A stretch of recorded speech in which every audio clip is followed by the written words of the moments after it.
Welcome to Discussions with the Writer Fred, right here at Black Video News in San Antonio, Texas. Folks, we're facing a crisis, and the crisis is what some folks have labeled as the new white ISIS. And what I mean by that is the number of mass murders that are being conducted by these folks who claim to be from the superior race. And we know of the one that just happened recently in New Zealand, where the white racists killed 50 Muslims who are praying. And before we really get into the discussion, let me just give you some statistics. There's been a 17% increase in these crimes since 2016. There have been 8,000 victims in the year 2017. 58% of these killings were motivated by race, and another 22% they say by religion. And between 2002 and 2016, the far-right radicals have committed three-fourths of all these attacks. So this is an issue that we really have to take on. And I have a person here as my guest today who is very well equipped to help take on this issue. And that's Mr. Lane Denton, who was for 3 terms, 1971, 73, and 75, a member of the Texas State Legislature, and has gone on since then to do some outstanding things. Welcome, Lane, to Discussions Thank with you, the Writer Fred. It's always delighted to be here and join this extremely important subject. Absolutely. That has to be addressed, and it's a little bit overdue. We should have been addressing this 20 years ago. There were signs of serious problem. I went to a KK rally here in Texas, right? In Texas. I was dating a reporter at a TV station who worked for UPI. She wanted me to go drive her to the rally, and I saw an unbelievable, hateful situation. Totally anti-black, anti-Catholic, and you begin to see the pattern. It was an all-white group, and the audience was very supportive of the KKK. The audience, there were people there? Yes, there were about 40 or 50 people, and they did the full routine, the cross in the middle, marching around, and all of the KKK members had a Bible with them. So it's disturbing as it can be, but you begin to see the pattern unfold across the world. It's hit in Pittsburgh and Charleston, in California, Orlando. It is an issue that the Congress, the political leaders, and the business and civic leaders and educational leaders must address. Well, New Zealand, the Prime Minister and I guess the legislature, within a week passed the law doing away with these attack kind of weapons. They just got rid of all the assault weapons and everything about it, the magazine, everything that related to an assault military type rifle. The United States did it in the 90s. President Clinton eliminated the AK-45, the military what assault happened? rifle. Why are they so in use now, unfortunately? Well, he left office, and the next president reversed his George Bush position. Yes. This was done by executive order. Yes, it was. Okay. Now, one of the major problems is we still had a lot of the guns come in from overseas. But if you set up a program and you monitor it with every local police department, you probably can come up with the list of people that have the assault rifles, the military style. Well, the problem, Lane, when you mention the police departments, a lot of those folks cheer these people on, don't you think? Well, I think that's another major issue that we're going to have to deal with when police officers seem to act in that capacity. We just recently had a Coast Guard officer with a stash of weapons. So I'm certain that it has finally reached a point where it's mainstream discussion. And in the next presidential election, I anticipate this will be a major issue.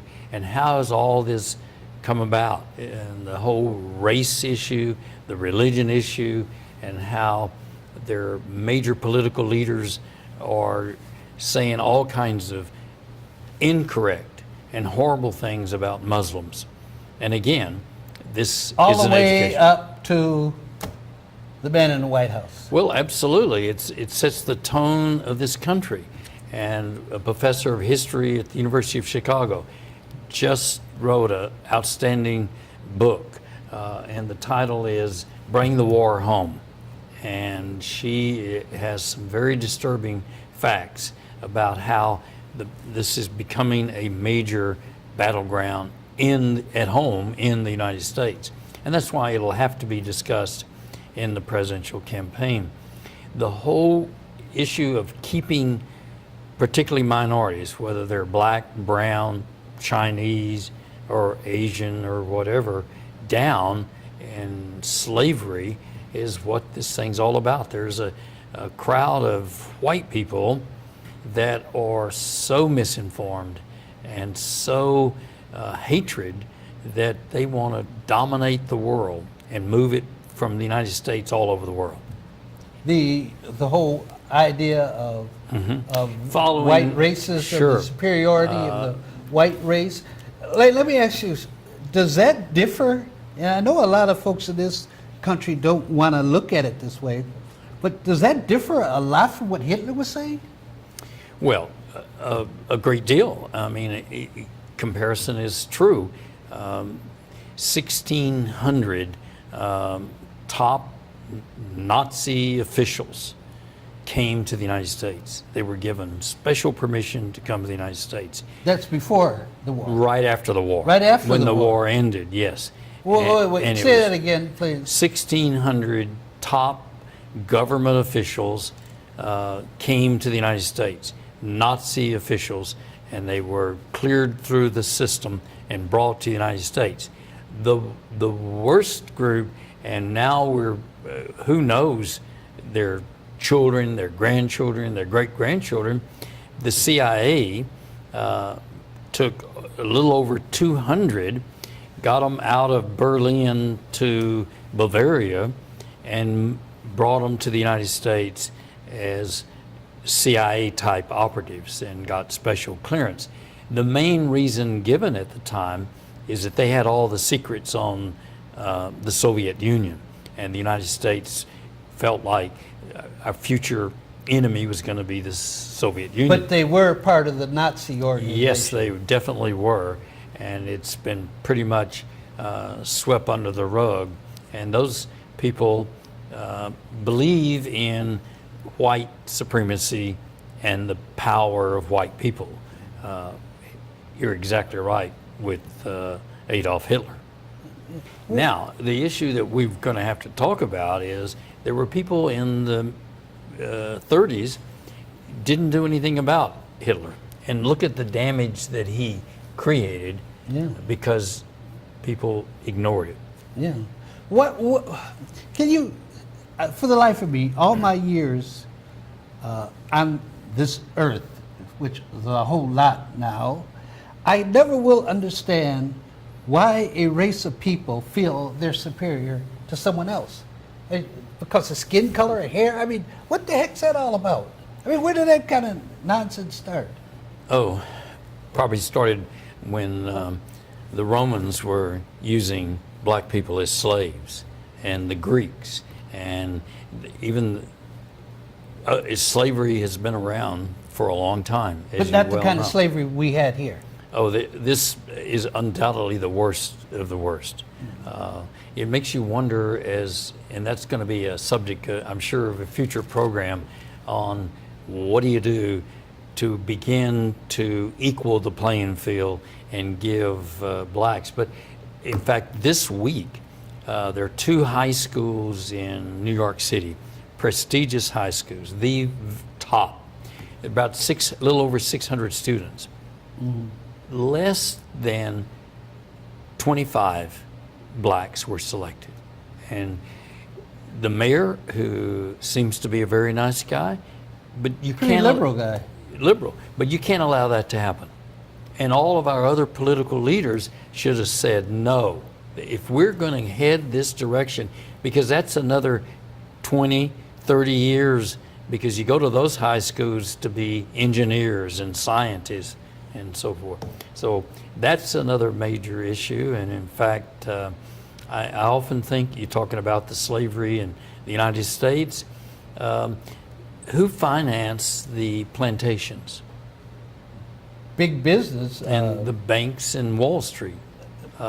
New York Life insured. Yes, right, and paid the death benefits to the plantation owner, the slave owner. Yes.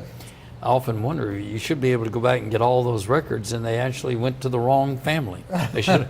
So, but back to the key issue that we're facing, the skinheads, they're all hooking up with different organizations and different groups, whether it be David Duke in Louisiana, the skinheads in California, we had some Texas far-right individuals. They surface in the political campaigns, and we'll see them in 2020. When I ran for Congress, it was mainly the John Birch Society. Back then, and very radical, and if you were saying anything good about equal opportunity and equal jobs, they considered you being, terrible candidate for office.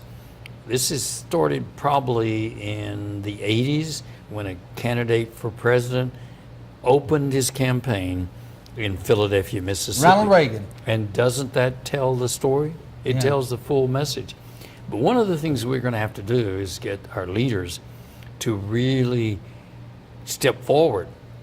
I don't know, and I'm thinking we have a serious white power member of the Congress from Iowa, and I'm wondering if the United States Congress has the power to determine the qualifications of their members if you now are going to have to really make some difficult choices and expel that individual. I'm just not sure. That's where it's coming. And if we don't do anything, there are a lot of people in Germany wish that they had done something in the 30s. Right. I think when you talk about expelling someone or controlling speech, we get into a very tenuous area. We do. And freedom of speech. The United States has a wonderful provision of free speech and the right to assemble, and the Constitution, absolutely. The question is, you either expel that member of Congress or you really expose what he is or she is saying. Well, and I think the problem, it's complicated. Freedom of speech, when does that kind of speech stimulate people to go out and do terrible things? And then can you say that's equivalent to hollering fire, fire in a theater, which you can't do? That was the classic Supreme Court decision, that you can't scream fire in a crowded theater. Yeah. Let's take that up after our break. Sounds We'll good. be right back with you here with discussions with the writer Fred. Marie, you have prediabetes. Prediabetes? I don't have time to eat right or exercise. I'm a busy mom. Oh, you're a busy mom. Yeah. This is great news. Busy moms never get prediabetes. Wait, what? Let me just... Yeah, this is all the people at risk for prediabetes, and way over here, busy moms. No?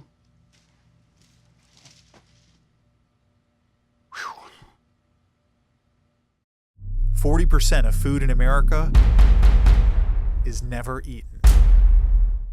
1 in 6 seniors faces the threat of hunger, and millions more live in isolation.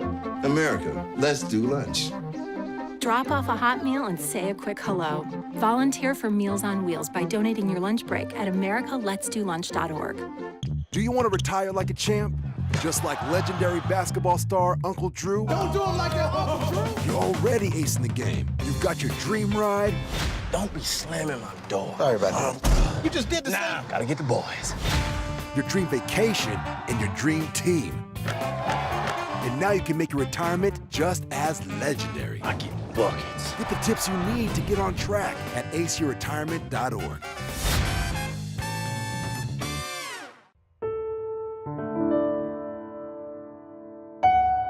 Hello, I'm Tony Hendricks, Chief Operating Officer at Lewis Funeral Home. Lewis Funeral Home has been serving San Antonio and surrounding areas for over 100 years. Lewis Funeral Home's ultimate goal is to help those families in their time of need. If your family is ever in need, please feel free to call us at Lewis Funeral Home, 210-227-7281, or check us out on our website at lewisfuneralhome.com.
Nothing to do this week? Don't miss another event. Go to blacksinsanantonio.com for our event calendar. The home of the largest business directory in San Antonio with an African American focus. Sign up today for our weekly e-blast and text message alerts. Help us make this a better community. Connect, empower, grow. Welcome back to Discussion with the Writer Fred here at Black Video News in San Antonio, Texas. And I'm here with my special guest and my very close friend, Lane Denton. And Lane, I want to, you did some great things in the Texas State Legislature. As a rookie, freshman member in 1971, you took on the power and essentially won. You lost some battles, but you won in the long run. But I'd like for you to, what was it like? We're still in the middle of the whole race issue in 1971. You have the same kind of people that we're seeing today fighting against civil rights and equal opportunity for everyone. How did that play out in the Texas State Legislature? Well, we had two black members. One from Houston and one from Dallas. And that was Eddie Bernice? Eddie Bernice Johnson came later. She was elected in 73. Oh, okay. Reverend Zan Holmes and Curtis Graves from Houston. The districts were multi-county-wide, so you basically ran as a slate. And the politics was totally controlled. The governor, the lieutenant governor, and the speaker ran the show. And the members had very little to say. And the battle was really single member districts. And the courts finally came through for us. We were able in 1972 to elect 76 new members to the Texas House of Representatives and passed, without going into great detail, some of the most significant comprehensive reform legislation in the history of Texas. That many of the reform measures are still impact. But I did see by 71 and 73, it's a matter of funding, equal funding for schools. And today, Texas could be the richest school program in the nation, except the money is not getting to the school districts. And I think education, when you talk about all the right-wing groups and the anti-race and anti-religion, the schools are going to have to play an important part, but you're going to have paid school teachers and small classes and keep the kids in school so they can have an impact. But we also had an enormous fight on employment. And I held some ad hoc hearings in 1973. Eddie Bernice Johnson, who was a new member, she's now a member of the United States Congress. We brought all the state agencies in and were just shocked at the low minority employment numbers. It's just unbelievable. So there's been a lot of progress in Texas. We still have a long way to go. Well, you told me one time about an incident where they were bringing black young girls from Chicago.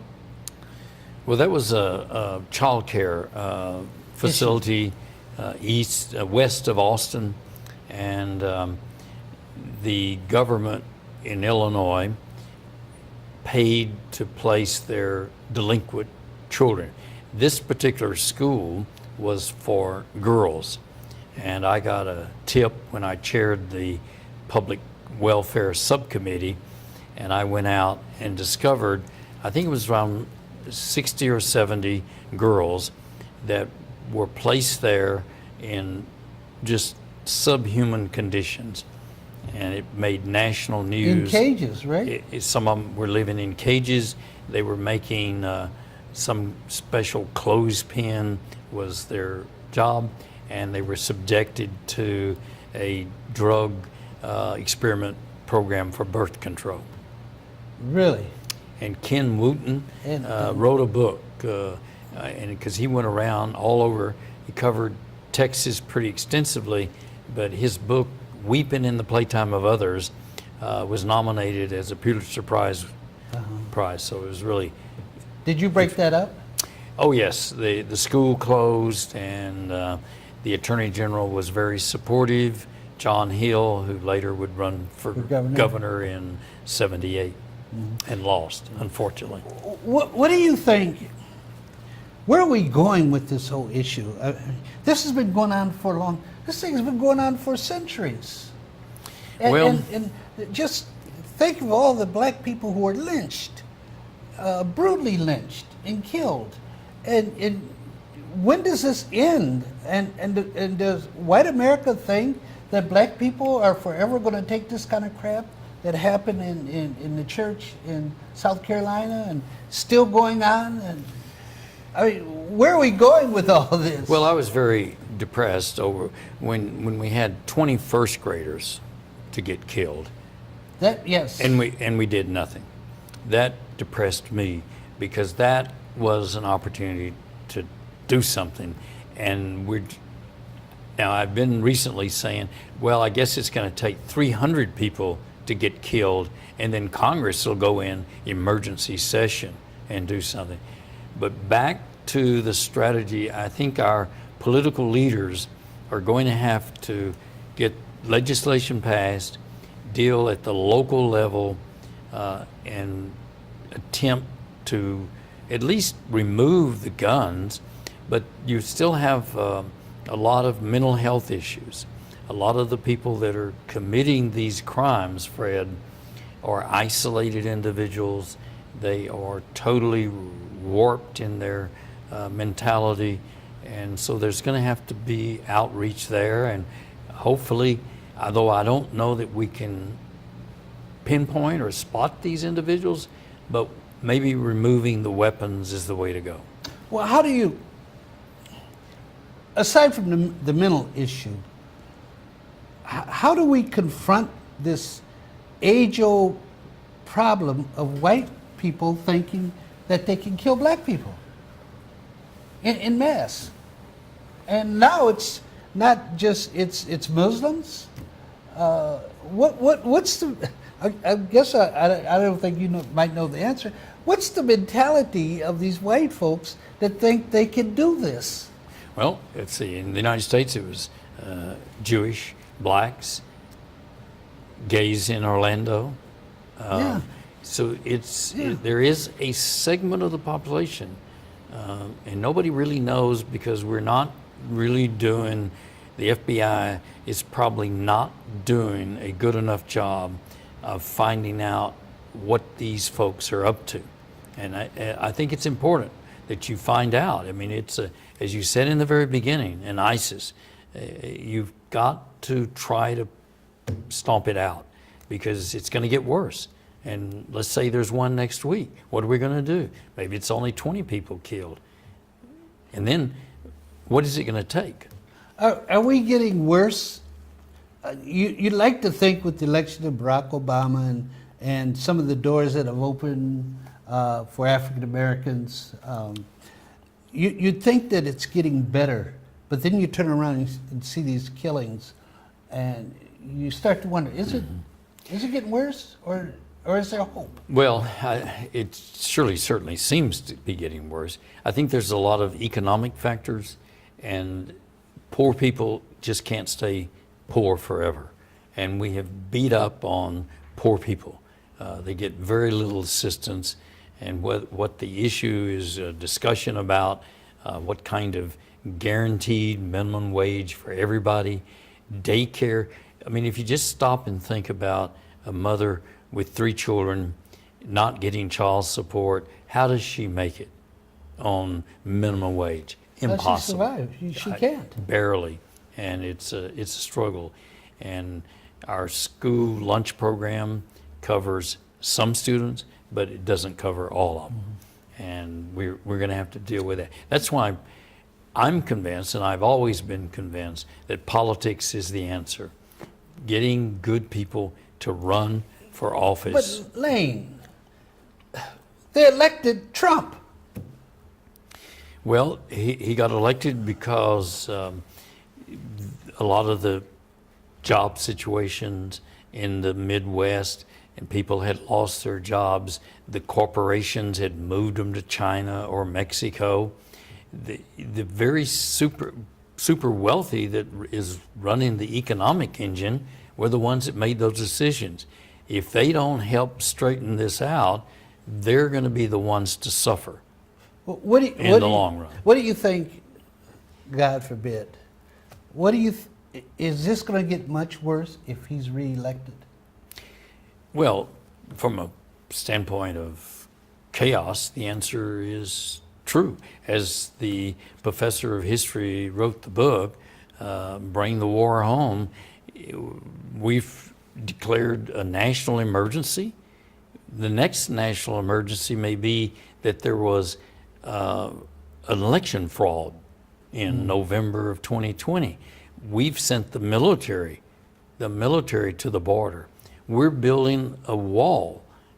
This is unbelievable what's happening. And I think it's just moving so fast with social media, and the candidates just can't keep up with it. And we're going to have to back up, go to the grassroots, and start educating people and talking about and the issues. And I'm delighted to see the issue of reparations come up. We're going to have somebody, I mean, the banks were bailed out. Those credit cards should have been 6%. They got money from the Federal Reserve, 0. And we should have said, okay, student loans, no interest, just pay the money back. And we're going to have free community college. We're going to have to deal with. Is that going to solve the problem? It begins of these killings and this terrible attitude that these people have, that they can go and kill people. Well, and I don't want to just, I shouldn't pinpoint just the killings of blacks, because like you point out, the killing at the school in Connecticut, those were kids. Absolutely.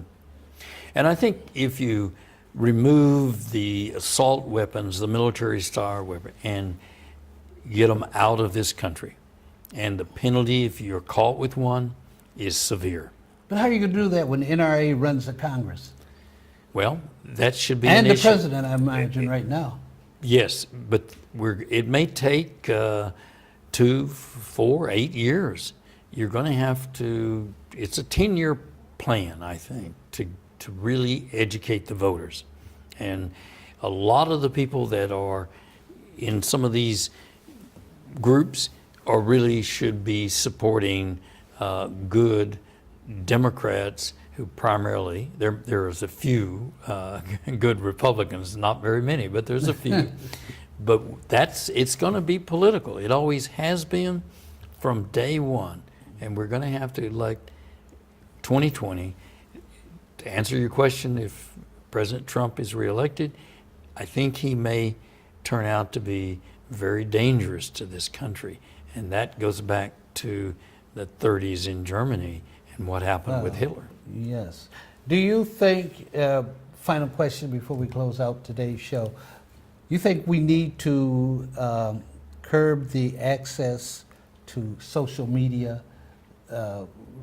Whereas right now a radical, I don't care if it's a Muslim radical or a white racist radical, they can communicate internationally now. It's going to be difficult, very difficult. Because of the freedom of just information flow, and the fact the person in the Netherlands is communicating with a person in New Zealand, and all of this. It's going to be the leaders in the country, because they will be, whether it's the corporate leaders or political leaders, if it all comes down and caves in, they're going to be the first to lose. Well, that is going to be a real problem for us. We have a leader who is locking arms with a pretty much right-wing racist from Brazil and their friends.